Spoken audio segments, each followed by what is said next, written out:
आपने भी ट्रेडिंग शुरू किया था कि प्रॉफिट होगा और एक प्रॉफिटेबल ट्रेडर बनोगे और अपना ड्रीम लाइफ जियोगे, लेकिन ऐसा बिल्कुल भी नहीं हुआ ना। क्यों नहीं हुआ? इसके पीछे का रीज़न जानते हो? आप वही गलती कर रहे हो जो 90% ट्रेडर अभी कर रहे हैं। तो 90% जो ट्रेडर कर रहे हैं वो गलतियाँ क्या है जो आपको नहीं पता है। तो आज की इस वीडियो में 5 ऐसे मिस्टेक्स मैं बताऊंगा जो कि 90% जो ट्रेडर है वो अभी प्रेजेंट टाइम में कर रहे हैं, जिसके वजह से वो एक प्रॉफिटेबल ट्रेडर नहीं बन पा रहे हैं। और उसी के बेस पे आप भी वो ट्रेड कर रहे हो तो आप एक प्रॉफिटेबल ट्रेडर नहीं बन पा रहे हो। तो क्या है वो 5 गलतियाँ, आइए एक एक करके जानते हैं। तो पहला गलती है कि जल्दी पैसा बनाने की सोच। बेसिकली बहुत सारे लोग ट्रेडर सोचते हैं, जो भी बिगनर्स भाई आते हैं मार्केट में, वो लोग कहाँ से सीखते हैं? अभी जो एक्चुअल में जो ट्रेडर बन पा रहे हैं, जो अभी ट्रेडिंग में घुस रहे हैं, जो अभी ट्रेडिंग में कदम रख रहे हैं, उनका कहीं ना कहीं उनके लाइफ में एक ऐसा पॉइंट आता है जहाँ पे वो इंस्टाग्राम रील्स या जो भी ट्रेडर का लाइफ स्टाइल देखते हैं वहाँ से इंस्पायर होकर वो लोग ट्रेडिंग में आते हैं। तो बेसिकली वो लोग जो आते हैं तो एक इन्फ्लुएंसर होते हैं, इन्फ्लुएंसर के पास बहुत सारे सोर्स ऑफ इनकम होते हैं जिसके बेस पे वो सर्वाइव कर पाते हैं। ऐसा बिल्कुल भी नहीं होता है कि जितने भी इन्फ्लुएंसर्स है केवल और केवल ट्रेडिंग के बल पे जीते हैं और ट्रेडिंग के बल पे वो लाइफस्टाइल दिखाते हैं। जो एक्चुअल में प्रॉफिटेबल ट्रेडर है वो बिल्कुल भी आपको सोशल मीडिया पे दिखेंगे ही नहीं। तो ये लोग दिखाते हैं तो इन लोगों को ही बेनिफिट है, इन लोगों को ही कमाई होता है। तो यहाँ से वो लोग सीखते हैं, तो यहाँ पे लोग इंस्पायर हो जाते हैं इन लोगों को देखकर। तो इन लोगों को देखकर इंस्पायर होने के बाद क्या करते हैं, वो भी अपना सीखते हैं कि how to start trading, trading कैसे करें। ये टर्म्स यूट्यूब पे सर्च करते हैं और उनको मिलता है कुछ वीडियोज जहाँ पे वो लोग देखते हैं, समझते हैं, सीखते हैं, लेकिन उतना नहीं सीख पाते जितना उनको सीखना चाहिए। वो थोड़ा सा ही देखते हैं।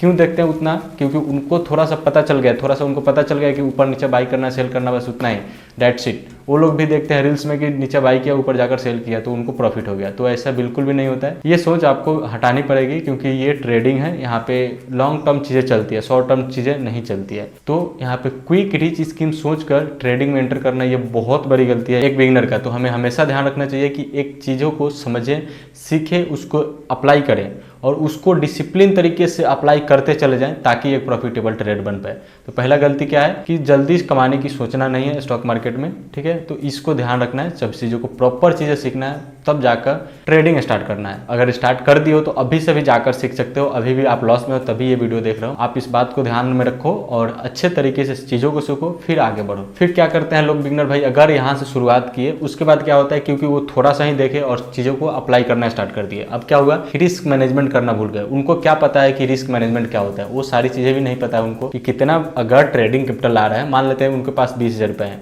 वो लोग क्या करते हैं कि बाई किया और ऊपर गया तो सेल कर दिया, नीचे गया तो ऊपर गया तो मतलब जहाँ से उनका एंट्री था उसके ऊपर गया तो उन्होंने सेल कर दिया, और जहाँ से एंट्री था उनके नीचे आया तो उन्होंने सेल कर दिया। मतलब लॉस में गया तो सेल कर दिया, प्रॉफिट में गया तो सेल कर दिया। बेसिकली उनको पता नहीं है कि कितना प्रॉफिट लेना है, कितना लॉस लेना है। अगर आपके पास 20 के कैपिटल है तो आपको केवल और केवल 2 से 3% का ही रिस्क लेना चाहिए, क्योंकि साइकोलॉजिकल लेवल है, एक रिस्क मैनेजमेंट का एक बेस होता है। 2 से 3% का आप पर डे का रिस्क लोगे तो बहुत ज़्यादा दिन से सर्वाइव कर पाओगे, और लगातार ऐसा नहीं है कि हमेशा लॉस ही होगा। तो हमेशा रिस्क मैनेजमेंट पर भी ध्यान दो। 2% और 3% से पर डे के ज़्यादा रिस्क नहीं लेना है। अगर आपका कैपिटल 1 लाख है, 10 लाख है, डजंट मैटर, आपके पास 2 से 3% के ज्यादा रिस्क नहीं होना चाहिए पर डे होल कैपिटल का। ऐसा नहीं है कि वन ट्रेड 2 ट्रेड, ऐसा नहीं है। अगला गलती क्या करता है बिगिनर, अगर ये देख कर आ गए फोमो में, मतलब किसी को देखकर इन्फ्लुएंसर को आ गए ट्रेडिंग में, उसके बाद रिस्क मैनेजमेंट नहीं पता है, उसके बाद उनको ये भी नहीं पता है कि स्ट्रैटेजी क्या होता है, क्योंकि रिस्क मैनेजमेंट नहीं पता। अचानक से देख कर आए, छोटे छोटे वीडियो देखे, उनको सीख लिए, अब वहां से आगे ट्रेड करने, रिस्क मैनेजमेंट भी नहीं पता। अब ठीक है, अब उसके बाद कहाँ चले जाते हैं भैया, ट्रेडिंग करने। अब उनके पास स्ट्रैटेजी नहीं है। वो लोग क्या करते हैं कि एड्स देखते हैं, कोई इन्फ्लुएंसर उन्होंने बताया होता है कि आप टेलीग्राम में जुड़ जाओ, वहां से मैं टिप्स दूंगा, वहां से कॉल एंड पुट दूंगा, वहां से आप लोग बाई एंड सेल करके आप एक ट्रेडिंग कर सकते हो।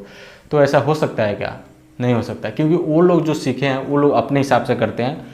जो भी है वो मैं उसको एक्सपोज नहीं करना चाहता यहाँ पे, बट लोग क्या करते हैं कि वो ट्रेडिंग टिप्स पे ध्यान दे देते हैं, यानी टेलीग्राम पे जाते हैं, वहाँ पे ज्वाइन हो जाते हैं और वहाँ से ट्रेडिंग का टिप्स मिलता है, वहाँ से वो लोग ट्रेडिंग करते हैं। तो यहाँ पे भी वो लोग लॉस में चले जाते हैं। हमने क्या सीखा? सबसे पहले सीखना है आपको प्रॉपर नॉलेज लेना है, चीज़ों को समझना है कि कैसे काम करता है सारी चीज़ें। अगर आप चाहो तो मैं इस पर सीरीज भी ला दूंगा, कोई इशू नहीं है। उसके बाद सीखना है आपको रिस्क मैनेजमेंट करना है कि रिस्क मैनेजमेंट कैसे होता है। देन उसके बाद आपको सीखना है स्ट्रैटेजी पहले सीख सकते हो, रिस्क मैनेजमेंट बाद में सीख सकते हो। रिस्क मैनेजमेंट एक ऐसी चीज़ है जो कि आपको मार्केट के दौरान, ट्रेडिंग करने के दौरान आपको समझ आएगी।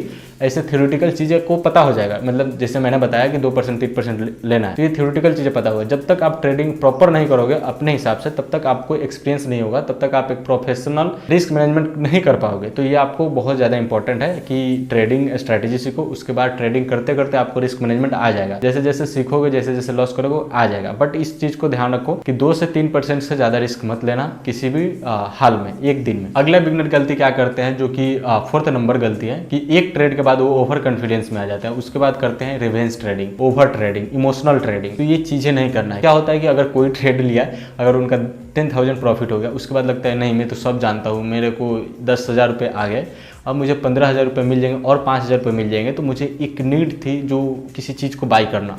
वहाँ पे क्या सोचेंगे कि हाँ मैं इस चीज़ को बाई कर लूँगा अगर ये मिल जाएगा तो।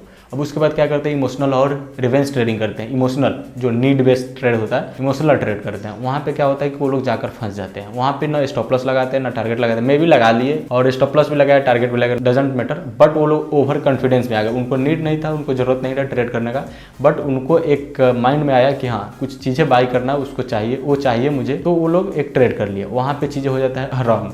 हो सकता है कि प्रॉफिट भी हो जाए, हो सकता है लॉस भी हो जाए। तो ये सारी चीज़ों को मैनेज करके चलना है। किसी भी पर्टिकुलर थिंग को सोच कर नहीं ट्रेड करना है कि ये चीज़ें हो जाएगा तो मैं ये चीज़ें कर लूँगा। मार्केट कभी भी वैसे लोगों को पैसा नहीं दिया जो जिनको ज़रूरत है एक्चुअल में। मार्केट उन्हीं लोगों को पैसा दिया जो जिनको एक्चुअल में ज़रूरत ही नहीं पैसे का, या उस टाइम ज़रूरत नहीं है पैसे का। तो इस चीज़ों को समझने की ज़रूरत है। कभी भी नीड वाले और इमोशनल ट्रेड नहीं करना चाहिए। अगला भी गलती करते हैं लोग कि ये सारी चीज़ें तो यूट्यूब से सीख लिए, लेकिन वो लोग लर्निंग पे इन्वेस्ट नहीं करते। उनको कोर्स खरीदना चाहिए। ऐसा नहीं है कि मतलब मैं ये नहीं बोल रहा हूँ कि सब चीज़ों को कोर्स खरीदना चाहिए, मैं भी कोर्स बेचता हूँ, ऐसा नहीं है। मैं कोर्स अभी कुछ भी सेल नहीं करता हूँ, बट उन लोगों को इन्वेस्ट करना चाहिए, कोर्स बाई करना चाहिए, सीखना चाहिए एक प्रॉपर स्ट्रक्चर में। अगर वो भाई बिगनर है तो लोग को प्रॉपर सीखना चाहिए। बहुत सारे लोग क्या करते हैं यूट्यूब से, जैसे मैंने बताया स्टेप बाय स्टेप वैसे ही सीख कर आए और वो लोग ट्रेड करना चले गए। अब आगे चले गए तो कुछ चीज़ों देखा तो क्या होता है कि आरवी क्या होता है, FII डाटा क्या होता है, DII डाटा क्या होता है, ऑप्शन सेंड क्या होता है, वाई डाटा क्या होता है, ये सारी चीज़ें उनको नहीं पता होता है। तो बेसिक चीज़ें से लेकर एडवांस चीज़ें के लिए एक कोर्स खरीद लेना चाहिए। 1,500 के आसपास कोर्स आते हैं, उसमें स्ट्रक्चर तरीके से स्टेप बाय सिखाया जाता है। तो ऐसा नहीं है कि आप बोलोगे कि ये तो कोर्स सेल करके कमाता है पैसा। वो सारी चीज़ें तो वो तो आपके माइंड में जाता है, तो आप सीख नहीं पाओगे ना। यहाँ पे चीज़ों को समझने की ज़रूरत है। अब वो कमा रहा है आपको 500 रुपये में एक अच्छे खासे एक स्ट्रक्चर वे में आपको चीज़ें समझा रहा है, तो वो समझ लेना चाहिए। वहाँ पे इन्वेस्टमेंट, उसको इन्वेस्टमेंट बोल सकते हो। वो ऐसा नहीं बोल सकते हो कि मैंने कोर्स खरीदा कुछ सीखा नहीं, ऐसा नहीं होता है। कोर्स खरीदने के बाद बहुत सारी चीज़ें सीखी जाती है। एक भी चीज़ आपने वहाँ पर सीख लिया जो आपने फ्री वीडियो में नहीं सीखा तो बहुत है। उतना चीज़ें आपको पता हो जाएगा, उसके बाद आपको क्या मिलेगा, कॉन्फिडेंस कि हाँ चीज़ें मैंने इतना चीज़ें सीखा, उसके बाद भी लॉस क्यों हो रहा है। तो वहाँ पे आता है मेन साइकोलॉजी, जो ट्रेडिंग साइकोलॉजी होता है। ट्रेडिंग साइकोलॉजी पे आपको एक प्रॉपर 2-3 घंटे का मैं क्लास दे दूंगा अगर आप चाहोगे तब। अगर इस पर अगर 100 कमेंट्स आते हैं तो मैं एक नेक्स्ट वीडियो लाऊंगा जो कि ट्रेडिंग साइकोलॉजी के ऊपर होगा। वीडियो को लास्ट में आप सभी का बहुत बहुत धन्यवाद। मिलते हैं किसी नेक्स्ट एपिसोड में, तब तक के लिए टेक केयर, साइनिंग ऑफ।